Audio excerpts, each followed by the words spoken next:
press that broke out in applause. Can you believe that? I've never seen that happen before. The press actually broke out in applause. Good. Columbus Day. We're back. Columbus Day, we're back, Italians.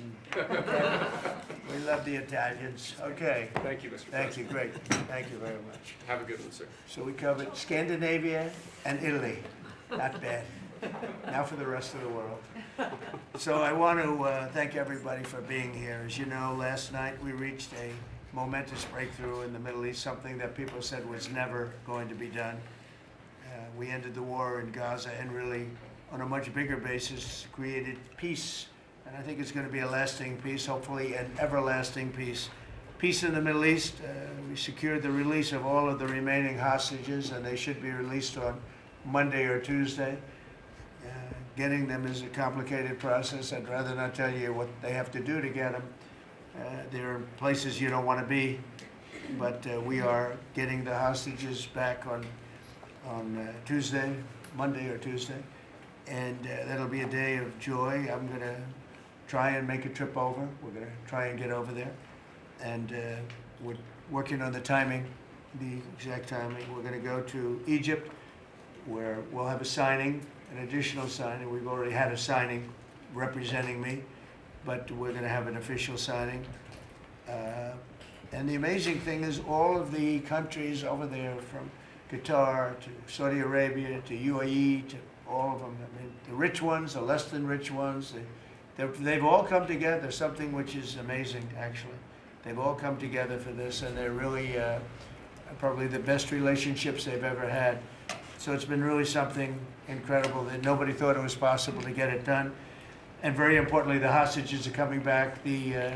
As you know, they consider them hostages. They talk about them as hostages, but there are approximately 28 dead people, mostly young, mostly men, but and boys. I mean, boys. The one woman talked about her baby. Her baby's 25 years old, but you know, to her it's her baby, and we're bringing them home. We're getting them we're getting everything, and to those parents, the dead young man is just as important, as though this person were alive. It's amazing. I've never seen anything quite like it. I've been very much involved. I've never seen anything quite like it. But it's really peace in the Middle East. And you remember October 7th was terrible, but also from the Hamas standpoint, they probably lost 70,000 people. That's big retribution. That's big retribution. But at some point, that whole thing has to stop, and we're going to see to it. Gaza is going to be slowly redone. You have tremendous wealth in that part of the world by certain countries, and just a small part of that, what they make will do wonders for Gaza. And I think you're going to see some tremendous countries stepping up and putting up a lot of money and taking care of things. But there's tremendous spirit like I haven't seen. And even the news, I won't call it fake news for this purpose, because they really were very fair today, I must tell you, in all cases. But they covered it very well. They covered it very fairly. Everybody loves it. Everybody. People that were never giving us a fair shake, frankly, they can't even believe it. They're so they're amazed by it. A lot of people are. But it was just everything came together. I think the attack was very important on Iran, because let's say that didn't happen, they'd probably by now have a nuclear weapon. Numerous nuclear weapons, and therefore, even if we signed a deal, there'd be a big dark cloud over it, and it wouldn't be the same thing. So Iran's different, but Iran wants to work on peace now. They've informed us, and they've acknowledged that they are totally in favor of this deal. They think it's a great thing, so we appreciate that, and we'll work with Iran. As you know, we have major sanctions on Iran and lots of other things. We'd like to see them be able to rebuild their country too, but they can't have a nuclear weapon. So I want to express my tremendous gratitude to the leaders of Qatar, Egypt, and Turkey for helping us reach this incredible day, and for being there. They were there with us all the way. And of course, as you know, Saudi Arabia and Jordan and so many. I will tell you, President Erdogan was personally involved in dealing with Hamas and some of the others. He's been great. They've all been really amazing. Indonesia's been amazing. Indonesia's been fantastic. The whole world has come together for this. People that didn't get along, people that didn't like each other, neighboring countries that frankly didn't like each other, but now it's just this moment in time. So we look forward to welcoming the hostages, like you can't believe, home to their families, and that'll take place early next week. We hope Monday or Tuesday. And all Americans should be proud of the role that our country has played in bringing this terrible conflict to an end. And I want to thank, some of the people, JD, you were fantastic, and Pete, you were great. Marco was fantastic. Some of you were very much involved. I'm looking around. So indirectly, I think almost everybody in this room was involved. Susie, I want to thank you very much. You were incredible. You've done an incredible job. So, and yes, John, what you've done was invaluable. CIA, John Ratcliffe, and he's done an incredible job. So I want to thank you all, and if I'm missing anybody, I apologize, but you've been amazing. And then you have Steve Witkoff, who worked so hard. And you remember we settled 7, this is number 8, we settled 7 wars or major conflicts, but wars. And this is number 8. And the one that I thought would be maybe the quickest of all would be Russia-Ukraine, and I think that's going to happen too. But in the meantime, they're losing about 7,000 people a week, and that seems pretty bad. They're losing mostly soldiers, young soldiers. They go out to war, and they're getting killed. And while it doesn't affect us in a lot of ways, we've got a big ocean in between, you don't want to see that happen. It was a big mistake. That war should have never happened. It would have never happened if I were president. So we're here this morning for a cabinet meeting as my administration continues to deliver for the American people, despite the radical left lunatics that shut down our government. You have Democrats that they've lost their way. They have no leadership. We don't even know who to deal with over there. At least they know who to deal with. We have no idea who we're dealing with over there. It's like they have no idea what they're doing. Republicans have voted repeatedly to pass a clean, nonpartisan bill to reopen government at the same funding levels. We're not going to do anything only good for health care. We're really, I think, become the party of good health care. And they keep using health care as a cudgel. They want to try and get everyone thinking about health care. We're the ones that are saving health care.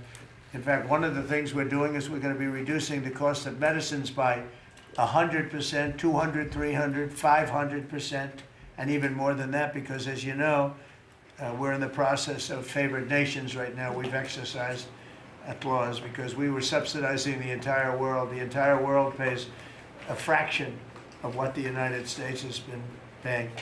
And we've already, numerous Pfizer and other companies have already signed, and other countries are a bigger problem because they've been getting a subsidized rate. We've been paying for years. This has gone on for 30 years. We've been reducing the rate of drugs for other countries because we've been paying much more than we're supposed to. And they used all sorts of ideas like research and development. I said, what about Germany? What about these other countries? Aren't they paying? No, we have to pay research and development. It was all nonsense, and I couldn't listen to it anymore. So it's a very radical, big, tough shift, very tough. We got a lot of things going on today. But, you probably heard me say this in my first term, I think it was my 3rd year, we reduced drugs from the beginning of the year to the end of the year. And I was so proud of it. I actually had a news conference to announce it, and it was 1/8 of 1%. Think of that, which is barely a reduction. But it's the first time in 28 years that there was a reduction in drug prices for the year. So from the beginning to the end, it was 1/8 of 1%. And I was so proud of myself. I did something that nobody else could do. But when I started to think about it, I said, doesn't make sense. And then I'm starting to look at numbers where a pill or treatment or some pharmaceutical product is selling in Europe for 10% of what we pay for in New York City or in any one of our places and cities, states. And then I see people leaving for other countries to go buy their pharmaceuticals, where they make journeys to various other countries, including Europe, where they got the best bargains of all. And I put an end to it. It's over. And now we're, in major, I guess, disputes, but we're winning the disputes by a lot. With the countries, a couple of countries said, we won't do this. I said, well, it's unfair that we're paying 10%, and you're paying just a fraction of what we're paying for the same product made in the same plant. And they said, well, we're not going to do it. I said, that's okay. You don't have to do it. But I'm going to put a tariff of 9% or 7% or whatever the amount of money is. And I'm going to put a tariff on your country for the amount of money that you're taking advantage of us for. No, you can't. I said, yeah, I can do that. I'm going to do that. And they would immediately agree. And it'd make the tariff substantially more than the number we're talking about. And they would immediately agree. So we have the consent, I think, Bobby, of every country, essentially. They know that if they don't do it, we're going to put a tariff on for double the price, and then they're going to do it. So we never had that before. You never had anybody in here that knew what the hell they were doing, I'll be honest. It really it makes me angry. Because for years and years, and this started many years ago, and basically we subsidize the world. So this is going to have a huge positive impact on Medicare, Medicaid, even Social Security. But anything where there's pharmaceuticals, drugs involved, it's going to have a tremendous impact. So we're going to get drug reductions of 100%. I told you 1/8 of 1% that I was proud of myself. Now you're going to get 100%, 150%, 200, 300, 400, 500%. You're going to get the biggest drug reductions that you've ever seen. And they're already, I guess they're starting to kick in, but we've made deals with numerous companies and we're going for the full board. We want whatever the price is. So that would mean that the world price, because the world is bigger than the United States, a lot more people, but the world price will go up a little bit and our price will come down a lot. So if a pill sells for $10 in London and $100 here, the pill will go to $20 in London and $20 for us. It's pretty simple. And that is a number that nobody can even fathom. It's a little like tariffs. Nobody knew how big they were. Nobody knew until they started seeing the trillions of dollars that have come in. I don't know why they didn't understand it. It's something they should have understood. We were taken advantage of for years with tariffs, and now, I don't want to say we're taking advantage, but we've become a very strong country because of the money that's coming in. Republicans have voted repeatedly to pass a clean, nonpartisan bill to reopen our government, and remember, at the same funding levels both parties have supported in the past. So the radical Democrats have chosen to put the economy of our country. We have the best economy we've ever had. We had the best economy in my first term, but we have an economy that's blowing it away, and we have the Democrats that are trying to obstruct. They don't want to have a good economy. I don't think they want to have a good country. That's why they try and stop our law enforcement from doing what we did in Washington, D.C. Washington, D.C., we have a great, safe, beautiful capital right now. Beautiful. It's so safe. You can walk down the street. Numerous people standing before me were mugged.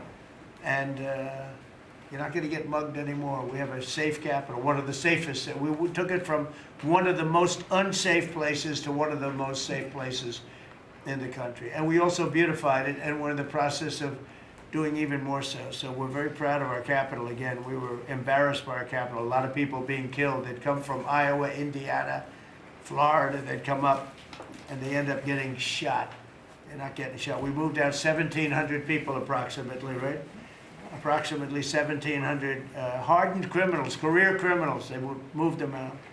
So Chuck Schumer and Hakeem Jeffries and the congressional Democrats are holding the entire federal government hostage. I will tell you, a lot of Democrats want to get this thing open too. They do. They're calling us, and they just want to get it open. And all we're doing is saying, just play the same thing until we get it straight. And they don't know how to go about it. I mean, and the problem is we really don't know who the hell is leading the Democrats. You have this AOC, I don't know her at all, but I watched her the other day. She said, well, if they want, they could come to my office. That's not leadership, you know. The only one that challenged her actually was Nancy Pelosi, and Nancy's not looking too good. I don't know what happened to Nancy, but she's not looking great.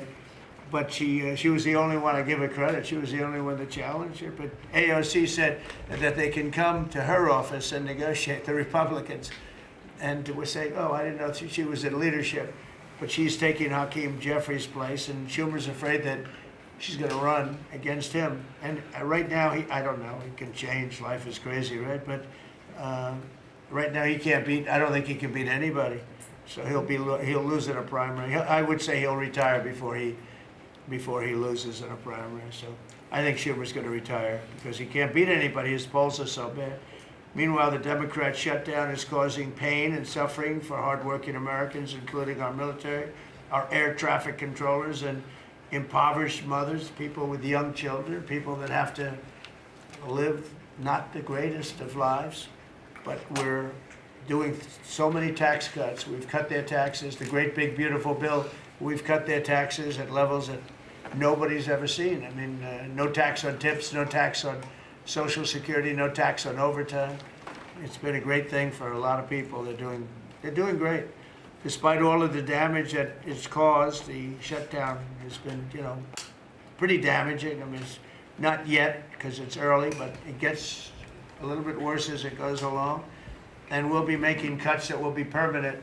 And we're only going to cut Democrat programs. I hate to tell you. I guess that makes sense. But we're only cutting Democrat programs.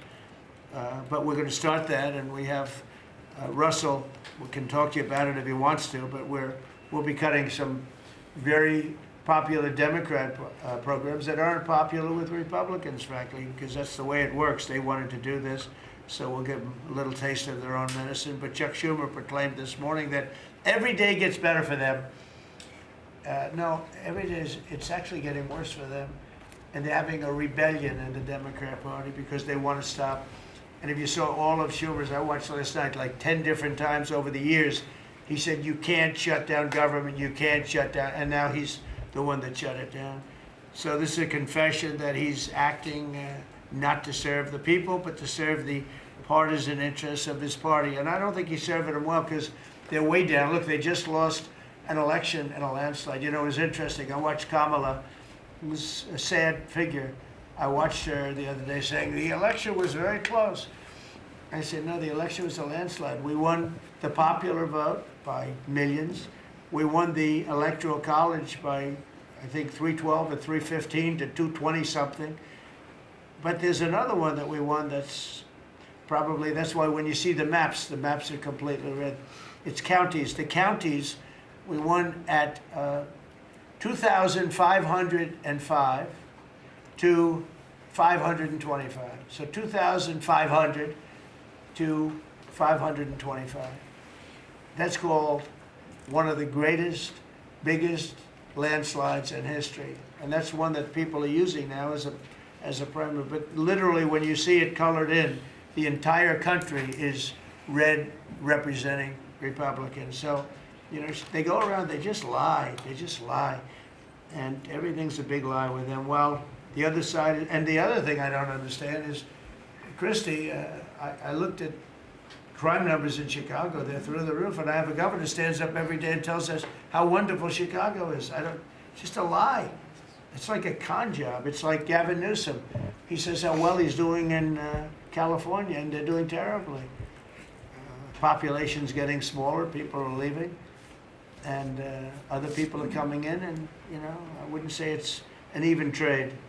While the other side is focused on playing games, the Trump administration is focused on creating jobs, bringing down prices, and we've really brought them down a lot. That's the other thing. We're bringing down prices a lot. We're bringing down grocery prices, but the big thing is energy. When you bring down energy, everything comes down, and the energy prices are way down. I see we're down to about $61 now a barrel, and what gasoline's going to be, I think gasoline's going to be below $2 at some point in the pretty near future. It's very low, much lower than it was under Sleepy Joe. And we're restoring law and order in our country. We're restoring it here, but we're restoring it right now. We're in Memphis. We're going to Chicago. We're going to other cities.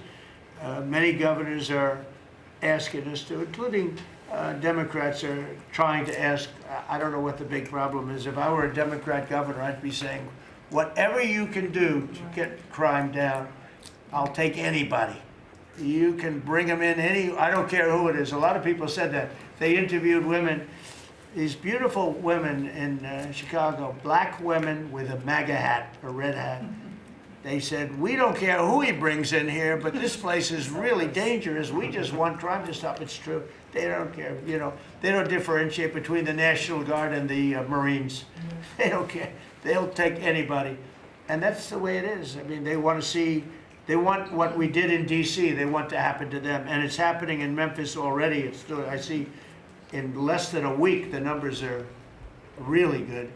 And it'll be great, and it will fix that. We'll go to various other places, and we're going to be stopping crime in our cities. And that's a great thing, and we won't get credit for it, but it's a great thing. We've launched a historic campaign to take back our nation from the gangs and the street criminals, violent repeat offenders, illegal alien lawbreakers, domestic extremists, and savage, bloodthirsty cartels. And very little, by the way, is coming in by water, in case you haven't known. The drugs aren't coming in by water. In fact, we can't even find any boats in the water anymore. We had boats, we were like a subway train loaded up with drugs. Every boat, every single boat that you see getting taken out kills 25,000 Americans. Think of that. Because it's, you know, it's pretty tough stuff. But it kills 25,000 Americans. So when you hear that, it's no longer tough. But here in Washington, we've deployed federal law enforcement and National Guard to restore public safety, and we're working to replicate that in numerous places all over the country. And we have a very powerful military. We have a very powerful National Guard. I want to thank the governor of Texas, who has been, as usual, great. Governor Abbott, he gave us 400 troops without even a question. And we have other governors likewise doing what has to be done, because they know we have to confront crime. We're directly confronting the sinister threat of left-wing domestic terrorism and violence, including the terrorist group Antifa. You saw that yesterday. We had a news conference. Antifa's out of control in Portland and other places, but mostly Portland in the case of Antifa. And we had people that were really badly affected by them. It was terrible. So one of those things, but we're knocking the hell out of them. And we're looking for the people that are funding them, and those people are going to be just as guilty as the people that smack people over the head with a baseball bat. And I'd like now to ask Attorney General Bondi and Secretary Noem to discuss this a little bit and tell where we are. And then we'll go around the room. We'll go quickly. We're going to go quickly if we can, because we have a lot of things to do, including I won't be spending that much time here because I'll be leaving fairly soon for the Middle East. And I'm very honored to be involved with that, I'll tell you. It's a great thing for our country. People are so happy about it. I've never experienced anything quite like it. I've never seen such universal praise for being able to do something. No, it's something that nobody thought was possible, and we're going to end up having peace in the Middle East. Who would have thought? So, Pam, could you start, and then Christy, please. Sure, President Trump, and despite the Democrat shutdown of our government, our law enforcement officers are out there working without paychecks, round the clock, to keep and make America safe. Secretary Hegseth and I were recently in Memphis. We had 1,100 law enforcement officers in one room with us. The Memphis PD, they were the happiest to see us, don't you think, Secretary Hegseth, of anyone. We had ATF, DEA, FBI, U.S. Marshals. I'm not sure if our park police were there. We had Treasury, Secretary Bessent, and of course we had Secretary Noem's Homeland Security, all working together with the Guard. They were so happy to have us there. We've been making arrests left and right. So far we made 562 arrests and seized 144 illegal guns, just in the short time we've been in Memphis. And many of these people are career criminals. And when you take them out of a place, your crime rate just goes down. These people commit crimes every single day. They're sick. and we're taking them out. In some cases, we're bringing them back to their countries where Biden allowed with the stupid open borders that we had in our country to come in, but they're being brought back to other places or they're being put in jail, but they're career criminals. President Trump, last night alone, we made 91 arrests, 19 firearms off the streets, and one was a warrant for a homicide, and 4 sex offenders who had active warrants. One was a sex offender on a child. Everything we did in Memphis was worth it, in my opinion, for that one arrest. Think about that. We got a child rapist off the streets, but yet we've made 562 arrests and still going strong in Memphis.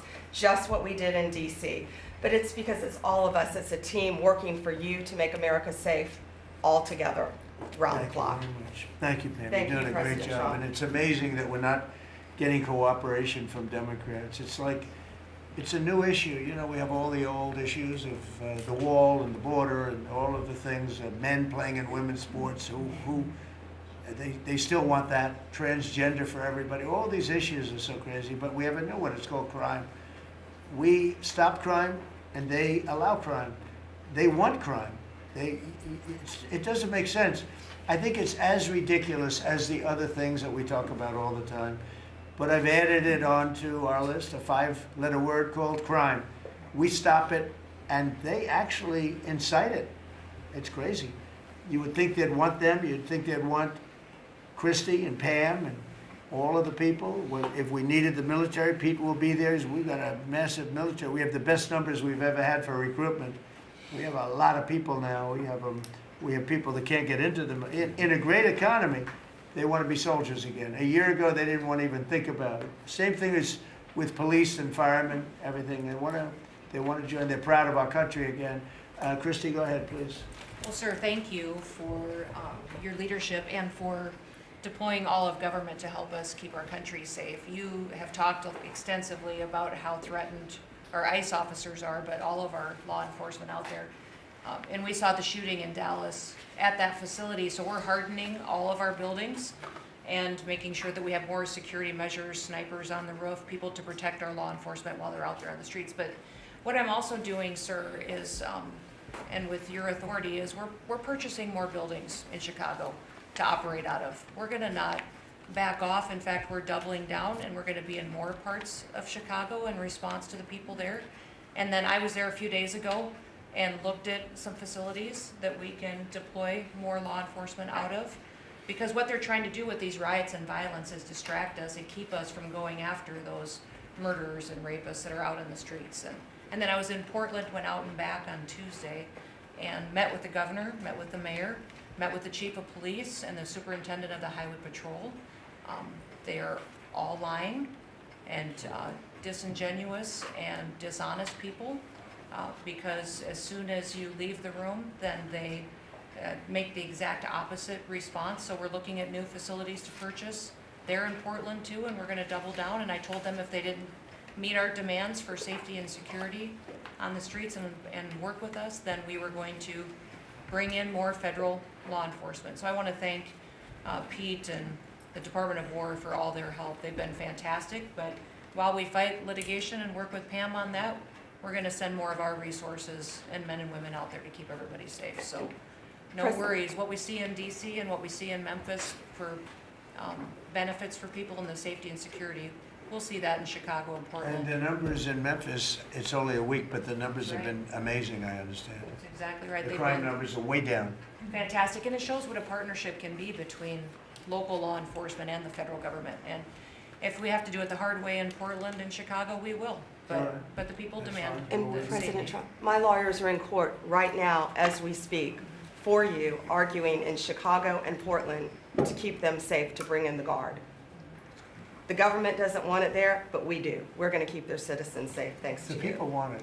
I don't understand the politics of it. I don't understand why a Pritzker is trying to protect people that are They're more really scared bad. of, they're more scared of the anarchists that are on the street and the politics of it than they are of doing the right thing. I think they're afraid. Yeah, I yeah, think they're they're scared. threatened. They don't tell us, but I think Pritzker's threatened by people. There's no other reason that this could be possible, that they don't want to have a safe Chicago. And we can solve the problem very quickly. And we're doing that anyway, regardless of if he doesn't want it, or if he does want it, we're doing it anyway, so make sure. I asked the mayor that himself. He said that Portland was perfectly safe, a beautiful city, no problems. And I said, well, why did you clear the streets for me today then and build out a 4-block radius to make sure I could get in and out of here? And these people on the street screaming death to ICE. There's graffiti that says Molotovs melt ice. We have the guillotines. We're going to use them. Portland's almost different. It's like anarchists. It is. It really is. You know, it's really different than a lot It's of the awful. others. This is a sick situation, but those are anarchists. Those are people that want to overthrow government. They're really degenerates. And we're finding out who is supplying all of those beautiful signs and everything Well, else. Scott's been fantastic. His team finding the financial networks is great. That's what Okay, gives Scott, everybody. Scott will do that. That's easy for Scott. Yes, sir. We got a great team, sir. That's good. How about we go to Marco? You can talk a little bit about what's going on, and Well, go ahead. yeah, Mr. President, I don't know if one day perhaps the entire story will be told about the events of yesterday, but suffice it to say, it's not an exaggeration that none of it would have been possible without the President of the United States being involved.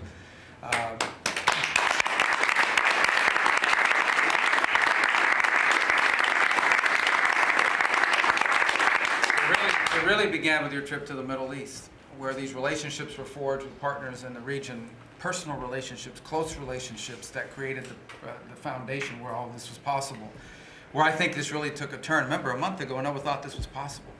Where it really took a turn about a month ago, less than a couple weeks ago, is when we were at the United Nations, and you convened a historic meeting, not simply of Arab countries, but of Muslim majority countries from around the world, including Indonesia was there, Pakistan was there, and created this coalition behind this plan.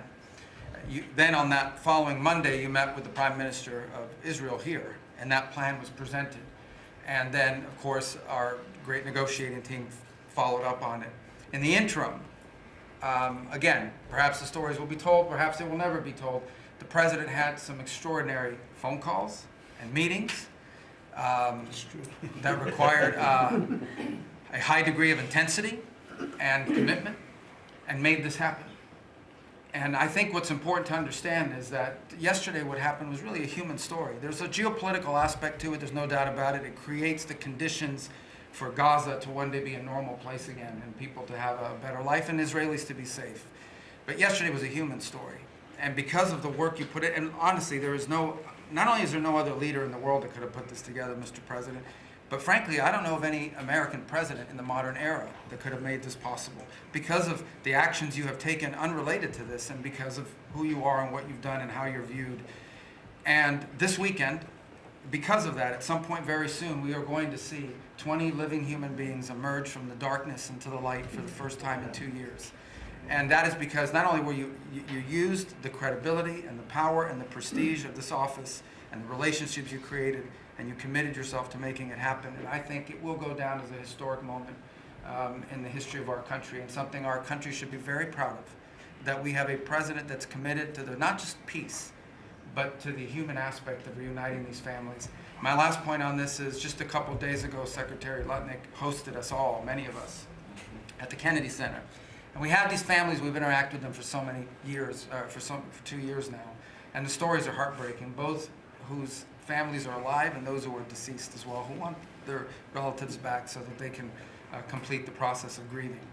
And we had all hoped that perhaps that was the day that we would have an announcement for them on the anniversary of the 7th, but I know you were able to speak to some of those families last night, and I just hope the whole nation understands how incredibly proud they should be of their president and of their country for the role that they've played. And I don't want to let this moment pass, Mr. President, without also noting the incredible work of Steve Witkoff and Jared Kushner. Yeah. They're an incredible team working together, facing some substantial impediments to even being there this weekend and doing it. Let me just leave it at that. And they've done a great job on your behalf, Mr. President, and they deserve a tremendous amount of credit. But thank you for what you've done for the world. For the world. Thank you very much, Walter. I appreciate it. I think because we have a very busy day with all that's going on, what we'll do is maybe just a few of you raise your hand if you'd like to say something that don't talk too long, Doug. He's doing such a great job. So good that he could talk all day. That's the problem, right?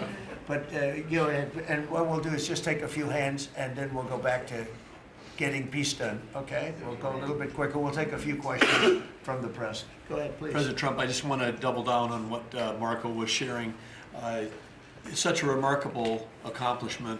Agree that no other president could have done this, but what set the groundwork for you able to do that? When you took office on January 20th, you made a 180-degree turn in our military strength with Pete's leadership.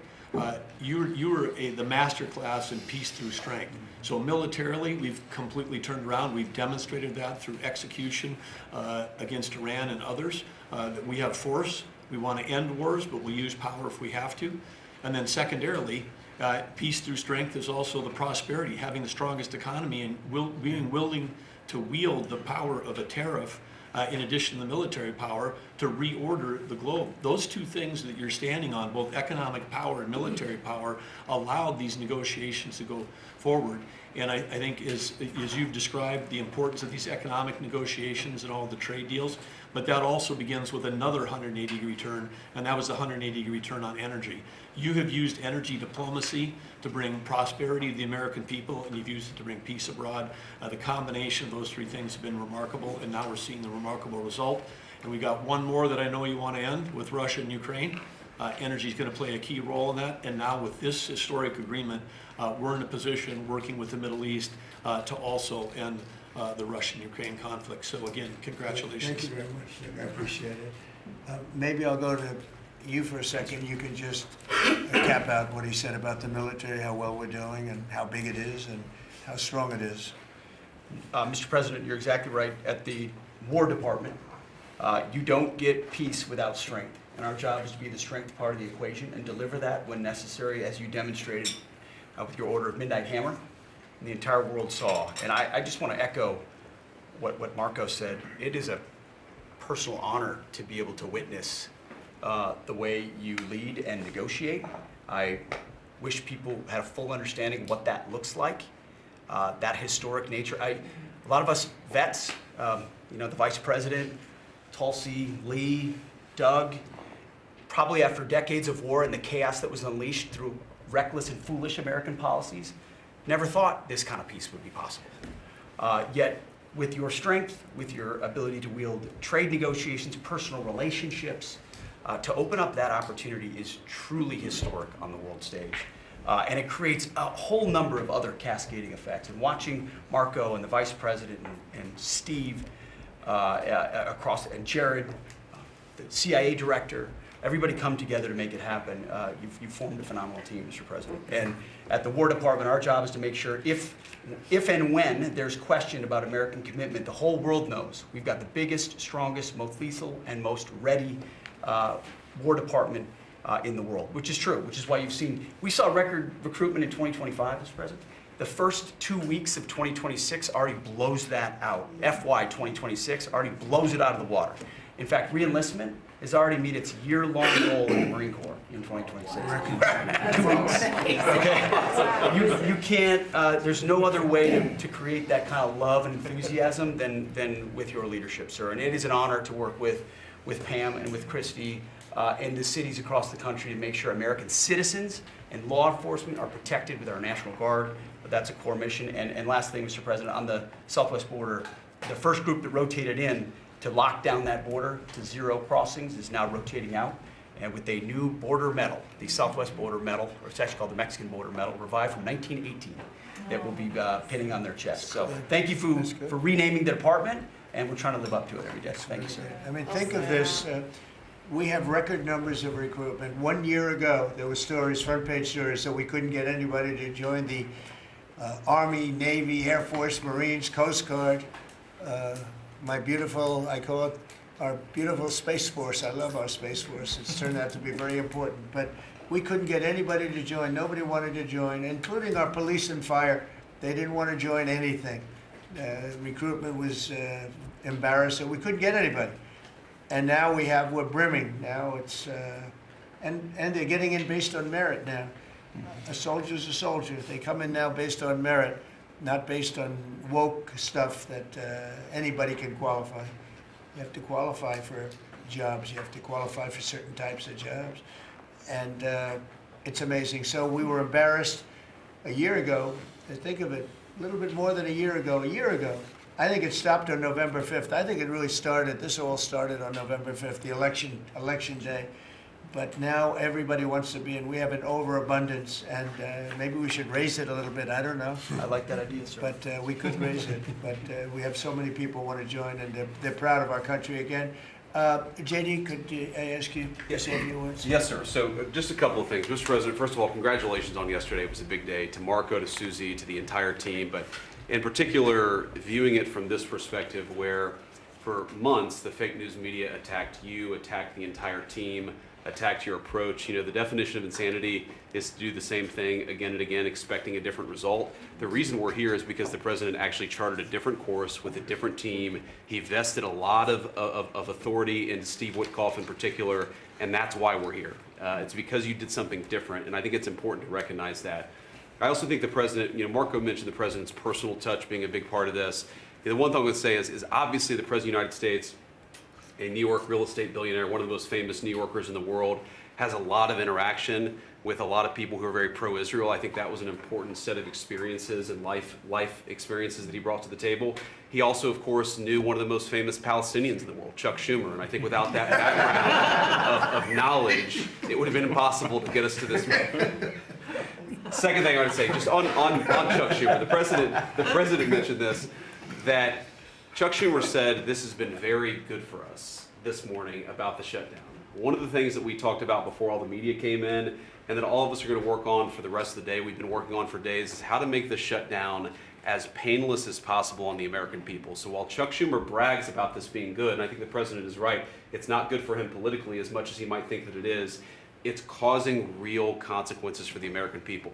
There's a low-income food program, the WIC program, that my mom actually used when I was a baby. That program is about to be underfunded, and it's about to get cut off because Chuck Schumer won't open the government. We have troops. The Secretary of War mentioned how well we're doing on recruitment. We're trying to figure out how to pay our troops because Chuck Schumer is shutting down the U.S. government. There are veterans benefits that are going to suffer. There are Americans that are going to suffer because Chuck Schumer refuses to do his job. So while we're all celebrating this incredible success that we've had on the world stage, the country could be doing so much better if Chuck Schumer did his job and opened the government. Every single Republican, except for Rand Paul, has voted to open the government. A few moderate Democrats, to their credit, have voted with us to open the government. We just need 5 more Democrats to come to their senses and let the people's government serve the American people. I hope that they'll do that. Thank you. Thank you, sir. Chris, please. Yeah, to follow up on that point, Mr. President, the Democrat or Schumer shutdown did not begin 8 or 9 days ago. It began 8 or 9 months ago with your inauguration. For the first time in American history, every Senate confirmed appointee who were our deputies to run our department, every one of them has been filibustered.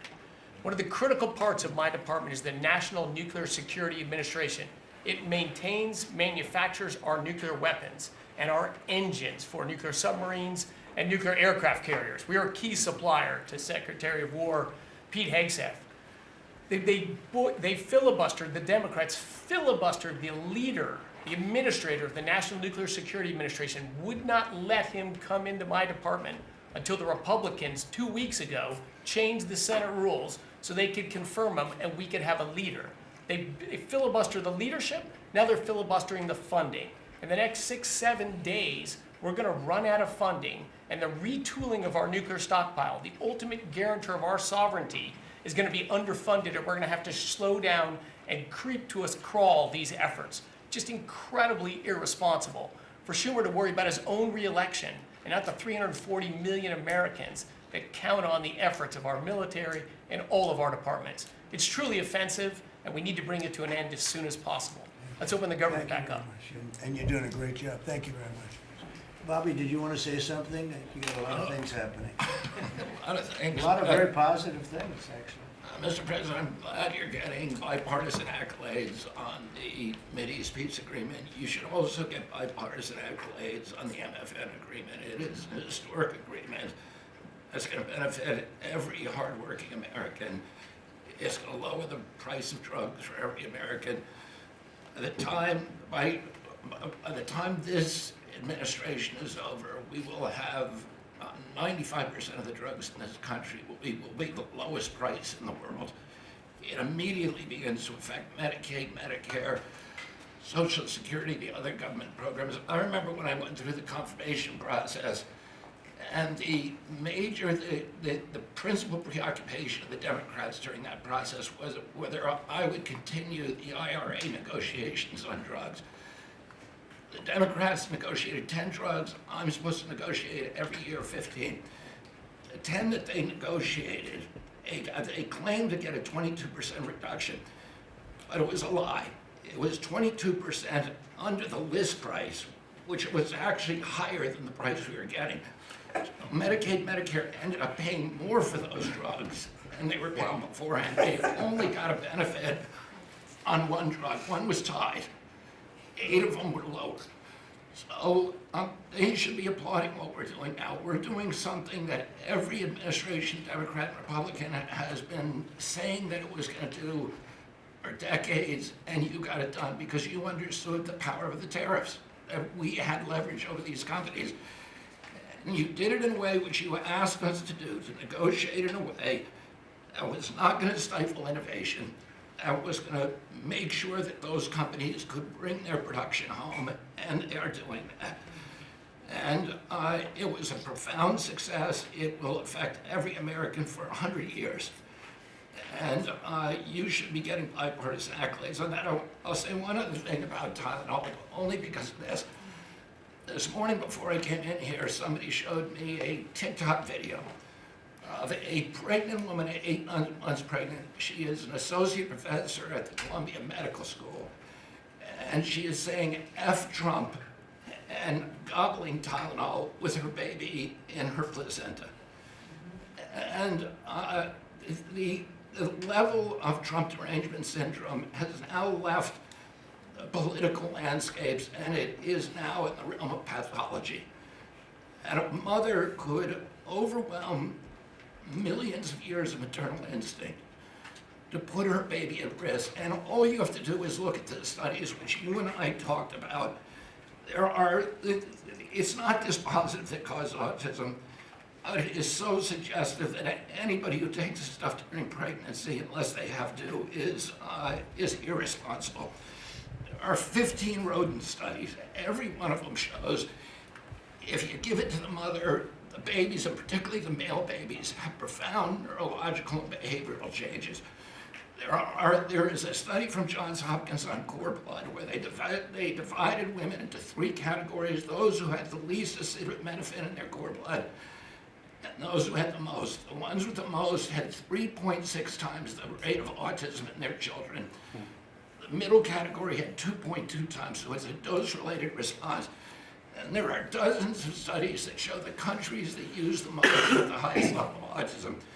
Cuba has the lowest level in the world of acetaminophen use, and it has the lowest autism rate in the world.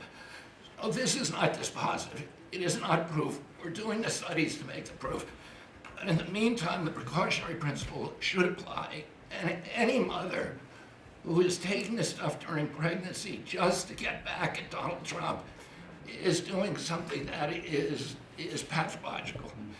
And we're seeing that across the board. I got a lot of other stuff to talk about, but I know we got a short time here. But thank you, Mr. President. You're making our country healthier again. Thank you, Bobby. Could you just say, for the record, state what the autism was, let's say, 20 years ago and what it is today?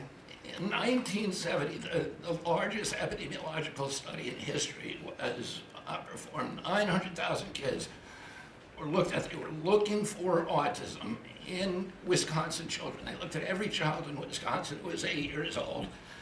They found an autism rate of 0.7 per 10,000. So almost close to 1 in 20,000, less than 1 in 10,000. Today, the autism rates are nationally 1 in 31, but it's actually much worse than that because California, which has the best collection system, reports an autism rate of 1 in every 19 children, 1 in every 12.5 boys. This is a national security issue. There is nothing more important, and I'm grateful to you, Mr. President, because you know the flack that you take for talking about this issue.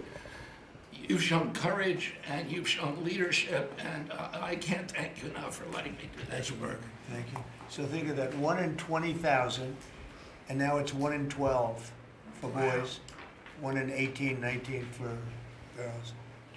So obviously there's something that's artificially, I think, induced, something, whether it's the vaccines in terms of these massive vaccines that are twice the size of a jar like that, of a glass of water like that, I mean, into a baby's body. And I've suggested get them in doses, get them in, maybe 20%, 30%, but smaller, not such a big, I think, that. And we had certain recommendations, the MMR, take them separately. The measles is already separate now, and it works out much better, but there doesn't seem to be any impact if you take it separately. If you take it as a combination, it's not so great. And some other things, but I would say don't take Tylenol if you're pregnant, and when the baby is born, don't give it Tylenol. If you can avoid it at all, just don't give it Tylenol. I'll say this. Really, also. what do you have to lose? You really don't have much to lose. Yeah, go ahead. There's also there's many other confirmation studies. There's 2 studies that show children who are circumcised early have double the rate of autism. It's highly likely because they're given Tylenol. So, none of this is dispositive, but all of it is stuff that we should be paying attention to. But, there's a tremendous amount of proof or evidence, I would say, as a non-doctor, but I've studied this a long time ago. I met Bobby in my office 20 years ago. We were talking about the same thing 20 years ago. And I was a real estate developer. It bothered me that it seemed to be getting worse, but it's so bad now when you hear these numbers. It's not even really sustainable. I don't know how people do it, but there is some very strong evidence on Tylenol. In fact, at one point, I guess the company gave a warning. They still don't recommend it during pregnancy. That's the weird thing. They're not recommending it, and that's the company itself. So just don't take it. Don't take it. If you're a woman, don't take it, and don't give it to the baby when the baby's born, and I think that's going to have an impact. But I'd also get the shots in smaller doses. There are a few things, we gave a few things that just seem to be, and I think you'd get that number way back up. Think of it.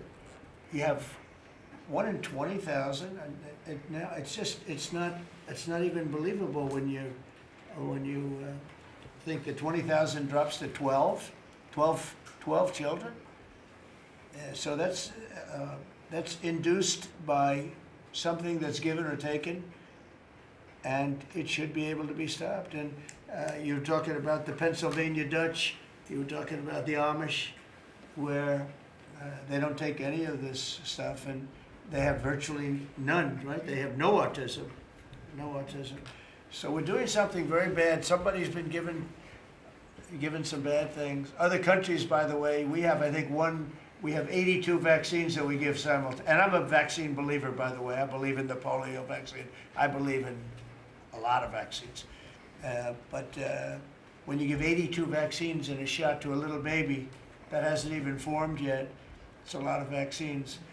And in Japan, they give a much smaller number. In Germany, they give a much smaller, like 28 vaccines. That's a lot too, but 28's a lot different than 82. So, but I would say on the Tylenol, don't take it, and that will be. I think it's going to be a big factor. I think it'll be a very good result, and I hope we're going to be able to see that result in the not too distant future. Because certainly, people have heard us loud and clear. That's why I bring it up again. That's why I asked you to talk about it. Because this is a horrible thing, and if you don't take it, I mean, you have to tough it through sometimes. There are other things you can do, but you have to tough it out. It's easy for me to say, but I think you're going to see numbers that will be it'll be so significantly improved, and maybe fully improved. I mean, there's something there, there's something going on, and we have to address it. And so I'm addressing it the best I can as a non-doctor, but I'm a man of common sense. Okay, any other questions? I'd like to comment on the Yeah, workforce. please. Mr. President, a lot of people are calling to give you the Nobel Peace Prize after this peace deal that you managed to achieve in the Middle East. First of all, your opinion on that, and I was wondering about your trip to the Middle East, if you can tell us if you're considering to speak at the Knesset, at the Israeli parliament? Well, they asked me to speak at the Knesset, and I've agreed to. If they would like me to, I will do it. It's the first time a president has ever done that, so that makes it very interesting, right? Yeah. But yeah, so I will do it if they want me to. They have asked me to do that. Thank you. Families of hostages are out in the streets in Israel dancing and crying tears They're of all joy. dancing in the streets. Right now, they're dancing in the streets. They're so happy. Everybody's happy. They're dancing in the streets of Arab countries, Muslim countries. I've never seen anything like it. Everybody is happy. It's been really amazing. Thank you. President Trump, on the international peacekeeping force that's going to deploy to Gaza soon, do you expect that Pakistan, Turkey, other countries to contribute forces? Has that become firmed up? And also on the shutdown, it seems like in the House there's a majority support for a temporary extension of the Obamacare subsidies, perhaps minus the funds for illegal immigrants. Is that how you see the deal to end the shutdown happening? Well, I see the deal just getting extended as we continue to talk, but we're willing to pay because we're paying. It's very simple. We're paying. And the Democrats are the ones that caused this problem. And it's a big problem for them. And they have a lot of break in their ranks. But so I see that, I think that'll get worked out. But we want to get back before we do this. We don't want to have a gun held to our head. We don't like that. And the public doesn't like it either. So we want to get back. And I think it's going to work out. I think it's going to work out very well. It's something that shouldn't have happened. This was supposed to take place before the election. This was supposed to take place on September 28th before the election.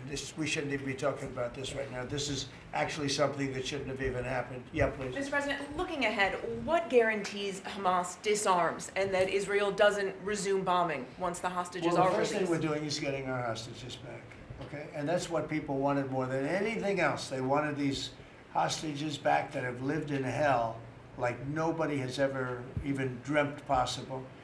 And after that, we'll see. But they've agreed to things, and I think it's going to move along pretty well. But what is phase two? When does it I'm not begin? going to talk about that because you sort of know what phase two is, but there will be disarming, there will be pullbacks, there will be a lot of things that are happening. I gave you a whole list of 22 different things that will take place. And I think it'll take place, and I think you're going to end up with peace in the Middle East. But we have to get our hostages back. And we weren't going to do it at the end. We're going to do it at the beginning. We said we want them at the beginning. We're not doing it. We got the hostages back. We did, as a group with Steve and Jared and Marco and me and all of us. We got the hostages back. We got many of them back. Many, unfortunately, were dead. But we got many back that are now living with their families, with their parents in many cases, and with their husbands, families, wives. Many of them, they celebrate all over. They're the ones that are celebrating the loudest. They're all over. There are a lot of them that we got out. But the last 20, and I always said the last ones are going to be the most difficult. But it's been a very big deal getting the hostages out. But the rest is going to take place too. And can you promise Palestinians they will be able to stay? Well, they know exactly what we're doing. We're going to create something where people can live. You can't live right now in Gaza. The place it's a horrible situation. Nobody's ever seen anything like it. So yeah, we're going to create better conditions for people. Yeah, please. Mr. President, excuse me, what kind of security guarantees is the United States going to make for Gaza? Well, we're going to work with very wealthy countries that love people, frankly. I know them very well. They love people, but they love Arab people, and they love Muslims, and they love, I think right now they love everybody, and they're immensely wealthy, and they're going to be involved in putting up money, and for them it's a small amount of money. For somebody else it's a large amount of money, but these are the wealthiest countries in the world, and they'll be very much involved in making it as good as possible. And what's your take now on a two-state solution, sir? Just to follow up on that. What is your view now on a two-state solution for the... I don't have a view. I'm going to go with what they agree to. Mr. President, given that there are some tough provisions for Israel in this agreement, are you at all concerned that Bibi Netanyahu may not continue in his post? He may be deposed. That Bibi may go a little bit out of whack? That he may no longer be prime minister when this is over? Look, that's politics. It could be. I don't know. I think he's very popular right now. He's much more popular today than he was 5 days ago. I can tell you. Right now, maybe people shouldn't run against him. 5 days ago, it might not have been a bad idea. No, Bibi's become. This has been a very good thing. I don't think he did it for that reason. Okay, but I think just looking as an analyst would look at this, I think Bibi should be very popular right now. Yeah, please. What will happen if Hamas says that it cannot locate or was not able to find all of the deceased hostages' bodies within the time Well, we'll frame? have to see. I think that's going to be, it's largely been answered. We know where most of them are. Actually, the bodies are a bigger problem because some of the bodies are going to be a little bit hard to find. It's a terrible thing to discuss even, but you understand, we're all people, we're grown-ups, we understand life. Nobody can understand this though because this could have taken place, but we have the hostages for the most part, and so I don't think it's going to be overly big. The situation with the bodies, they say 28, some are going to be a little bit hard to find, but we're going to do the best we can. Yeah, please. If they don't find them within the time frame. Please. Thank you, sir. Regarding Jared Kushner's role in the negotiations, can you explain a little bit about why he came on at the last minute? And then in regards to the WIC program that the Vice President mentioned, do you know when the funding that you promised through the tariff revenue will actually go through to communities? Because there's reports that WIC providers are actually starting to close down today. Well, okay, let me just answer the Jared. So Jared's a very smart guy. He did the Abraham Accords. As some people say, the Abraham, which I love the way that sounds, but he did the Abraham Accords. It was a great thing. 4 big countries joined. If I were president, if the election would have been a correct election, which it wasn't, you'd have every country in there. Maybe even Iran would have been in there, frankly. But you'd have every country in. Now, by the way, that's going to be filled up rather quickly. People want to join the Abraham Accords. And I put Jared there because he's a very smart person, and he knows the region, knows the people, knows a lot of the players. And the combination of him and Steve Witkoff and Marco and Cooper, who is, as I hear, has been fantastic, and others that were involved. JD was very much involved. I mean, we had a very smart group of people working.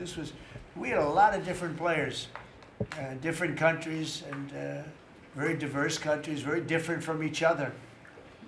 They had certain things in common, but they had a lot of things, mostly things that were not at all common to their countries. So we had a very smart group of people. These are high IQ people. Okay, I talk about how many low IQ people we have in our government. We got some real low ones, but some shockingly low. But these are very high IQ people, and that's what we want. I like high IQ people. Yeah. Mr. President, thank you. Can I ask you about the China? You're meeting with President Xi. The Chinese have now set to put in new export controls on rare earth minerals, and they've stopped buying soybeans from the U.S. What do you hope to get out of that meeting now with President Xi? Well, we'll see. I mean, I just heard this a little while ago before we came in, so I haven't been briefed on it. The export. I mean, look, we have the ultimate export. We have import, and we have export. We import from China massive amounts, and maybe we'll have to stop doing that. But I don't know exactly what it is. Neither do you. Neither does anybody. It's a little bit soon. I just heard about it. So Scott and Howard will figure that out, and I'm sure we'll be able to handle it. Can I ask you about the soybeans? What is the plan to help farmers? Is it direct checks? Is it tax? Have you sorted that out yet? Well, what happens with soybeans is we're going to see more and more, I think, opening up, and part of the reason that we'll be discussing, he's got things that he wants to discuss with me, and I have things that I want to discuss with him, and one of the things is soybeans. I had a great deal with China where they would buy $50 billion worth of our farm product and manufacturing and other things, but farm product. And it was going along well. Then when the election turned out to be a rigged election and we had the wrong guy get in there, he didn't do anything about it. I used to call up President Xi every 2 weeks, or I'd call up people in China, say, you got to keep going, you're not buying the amount that you agreed to. And this went on for, ever since we signed the agreement. It was a great agreement. So they used to do 15 billion.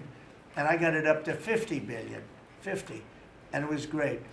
Then when Biden got in, they just never adhered to the agreement, and nobody in Biden's group, as you can imagine, did anything about it. So it just sat there for 4 years, and they didn't adhere to the agreement. And we, you know, it's hard to go back after 4 years of nobody calling them, but I used to call them every 2 weeks. I'd say, you know, you're a little low, or I appreciate it. Oftentimes I'd say, thank you very much, you are totally adhering to the agreement. But we had an agreement, they would buy $50 billion worth of our product, mostly farm product. And the farm, remember I said to the farmers, buy larger tractors and more land, and that's exactly what happened. They did well. But we do suffer. I'd like you to discuss that maybe for a second, Brooke. Sure. Very quickly, by the way. Yes, sir. But would you just talk about how Biden let us down? Biden, every single thing, every problem the farmer has is because Biden didn't do anything for 4 years. Go ahead. No, I think that's right. This president has been unequivocal in his support of the farmers. First of all, in term one, we worked on it so hard and opened up markets, but especially this term. But here's what everyone has to understand. The farm economy is in a very uncertain time. But that isn't because of the current trade negotiations, although certainly the China part is part of that. But we inherited a slew of issues. First of all, as the president said, when we left Trump 1, we had an agriculture trade surplus. When we came back for Trump 2, it was a $50 billion ag deficit. That isn't everything, that's just agriculture. The second part is the cost of inputs for our farmers increased on average between 30 and 38%, but that includes fertilizer, it includes fuel, it includes interest rates, it includes labor. All of this came about under Joe Biden, a 47% increase in the cost of labor that now Secretary Chavez-DeRimmer and Noam and I are working on. Fuel is coming down, thank you. Interest rates, thankfully, are coming down. A 73% increase in interest rates for our farmers. They couldn't get loans to make sure that they could move forward. So that's all really, really important. And I think we have to realize what the president's commitment is this, that we are moving into an era of rural prosperity, of a golden age for our farmers in rural America. The trade renegotiations and the trade realignment that Jameson and Scott and Howard have led with the president's leadership is unlike anything that's happened in the history of our country. And those that will benefit the most are the original Americans, our farmers and our ranchers.